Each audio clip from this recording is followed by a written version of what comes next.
programang ito ay rated SPG. Striktong patnubay at gabay ng magulang ang kailangan. Maaaring may masiselang tema, lengguwahe, karahasan, sexual, horror o droga na hindi angkop sa mga bata. Tuluyan na ngang nababaliw si Doc Carlos at plano ni Doc Carlos na sunugin lahat ng tao sa simbahan. Alamin natin. Welcome back sa aking channel. Mga kaganapan sa abot kamay na pangarap. Napaka-intense nga ng mga kaganapan sa abot kamay na pangarap. Nagsisimula na ngang makarinig si Doc Carlos ng mga boses mula sa kanyang isipan at hindi niya nagugustuhan ang nangyayari sa kanya. Pilit nilalabanan ni Doc Carlos kung anuman ang nararamdaman nitong si Doc Carlos. Dinalaw naman ni Dr. Kim si Carlos sa mental facility. Ngunit nabigla sila nang makita ang kwarto ni Doc Carlos na wala ng laman. Kaya naman sinubukan tawagan ni Doc Kim si Annalyn. Ngunit walang sumasagot dahil si Annalyn ang nakainom ng juice na nilagyan ng tauhan ni Morgana ng pampasakit ng tiyan para sumama ang pakiramdam nito. Kaya si Annalyn ang nagpabalik-balik sa CR dahil siya ang nakainom ng plano ni Morgana. Nag-iwan si Doc Kim ng mensahe kay Annalyn para kung sakali na mahawakan na ni Annalyn ang cellphone niya, ay mababasa niya agad ang babala at balita ni Doc Kim. Nagpatuloy naman sa paghahanap si Doc Kim kung saan nagpunta si Doc Carlos pero wala talaga silang nakita. Kaya malaki talaga ang posibilidad na nagpunta si Doc Carlos sa kasal mismo ni Lynette at RJ. Kaya nagpaalam na si Doc Kim sa nurse na kailangan niyang magpunta sa simbahan para protektahan sila Annalyn dahil nasa peligro ang buhay nila. Ngunit nakasalubong ni Doc Kim si Gilbert na pilit sinasama ng iba pang mga nurse sa security dahil sa pagpapanggap nito na nurse sa mental facility. Tinutukan ng baril ni Gilbert si Doc Kim. Sinubukan namang kausapin ni Doc Kim ng maayos si Gilbert. Pero nainis na si Gilbert dahil sa paghaharang nila dito kay Gilbert. Sa simbahan, nagmakaawa naman si Zoe kay RJ na wag muna ituloy ang kasal nila Lynette dahil malakas ang pakiramdam ni Zoe na may masamang mangyayari sa kanilang lahat. Pinagtawanan at hindi siya pinaniwalaan ni Josa at Giselle at pinagdudahan pa na kung sakali nga na nakatakas si Doc Carlos ay malamang daw ay si Zoe ang nagbalita kay Doc Carlos na ikakasal na si Lynette at RJ. Pagtapos ng pagdududa ni Giselle at Josa kay Zoe ay baka sa mukha ni RJ na unti-unti itong naniniwala sa mga sinasabi ni Zoe pero pinagdidiinan ni Josa at Giselle na nababaliw na daw si Zoe kaya kung ano-ano na ang sinasabi nito. Maya-maya, biglang dumating si Chang Susan.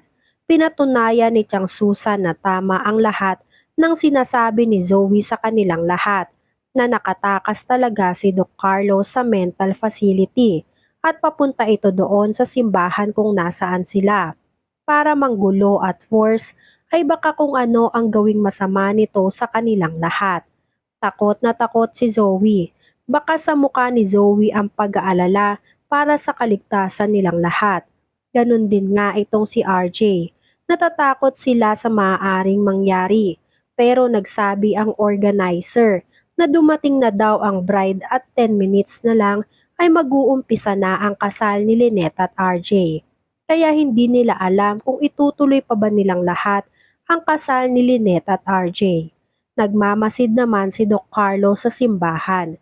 Iniisip ni Doc Carlos kung ano ang magandang gagawin niya at ano ang mas magandang plano para siguraduhin na walang makakaligtas ng buhay sa lahat ng mahal sa buhay ni Lynette. Kumuha ng kakuntsaba si Doc Carlos para sa planong gagawin nila. Ang plano ni Doc Carlos ay sunugin ang buong simbahan para sama-sama silang masunog sa loob ng simbahan. Inutusan ni Doc Carlos ang kasabwat niya na siguraduhin na nakasara at nakalak na ang simbahan para sigurado na wala nang makakalabas pa ng buhay sa loob ng simbahan. Nagdesisyon naman sila RJ na ituloy ang kasal. Kahit nagbanta na si Zoe at Chang Susan na nakatakas si Doc Carlos sa mental facility, sinigurado ni muna nila at sinarado ang pinto ng simbahan para siguraduhin na hindi daw makakapasok sa loob ng simbahan si Doc Carlos habang wala pa itong si Lynette. Inip na si RJ sa pagdating ni Lynette. Natatakot si RJ na baka kung ano na ang nangyari kay Lynette. Hanggang ngayon kasi ay hindi pa din nakakarating si Lynette sa simbahan. Pero biglang sumagot si Josa.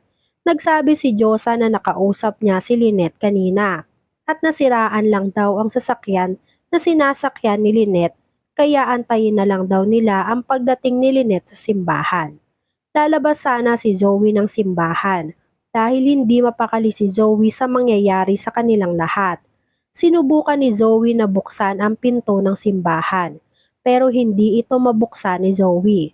Nagreklamo si Zoe na buksan nila ang pinto ng simbahan dahil may kailangan siyang gawin sa labas ng simbahan. Napansin ni Zoe na basa ang sahig banda sa pinto ng simbahan. Kaya naman sinabi ni Zoe dito sa mga kasama niya kung bakit basa ang baba ng simbahan. Samantala, excited na ang lahat sa pagdating ng bridal car. Napapapalakpak pa nga si Josa sa sobrang excited nito nang dumating ang bridal car kung saan ito ang gamit ni Lynette. Pagbukas ng sasakyan at pagbaba ng sakay ng sasakyan ay nagimbal silang lahat. Si Morgana ang sakay ng bridal car at nakasuot pa si Morgana ng pangkasal. Kaya nadismaya ang lahat sa nakita nila na si Morgana ang sakay nito. Nagtanong si Zoe agad, si Josa agad kung bakit si Morgana ang sakay ng bridal car. Nataranta naman si Chang Susan at nagtanong kay Morgana kung nasaan si Lynette at ano ang ginawa ni Morgana kay Lynette.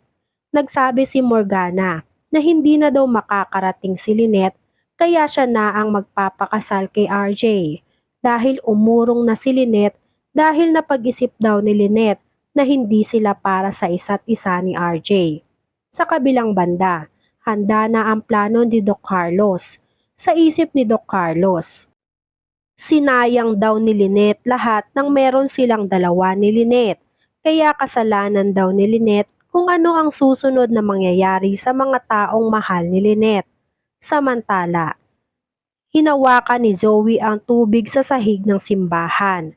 Napansin ni Zoe ang tubig sa simbahan.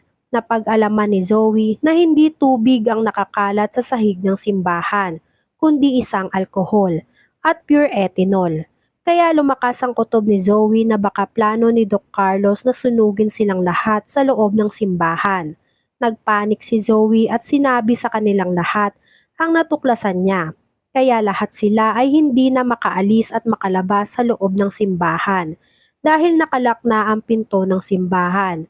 Dahil nasa gawa na ng kasabwat ni Carlos, ang inutos nito na isara lahat ng pinto para walang makaligtas ng buhay sa kanilang lahat. Nakakaligtas kaya sila sa plano ni Doc Carlos o sabay-sabay silang lalamunin ng apoy? Yan nga ang mga kaganapan at mga dapat nating abangan dito sa Abot Kamay na Pangarap. Kung gusto nyo pa ng mga ganitong klaseng video ay mag-subscribe at i-like itong video na to. Maraming salamat po. I got you!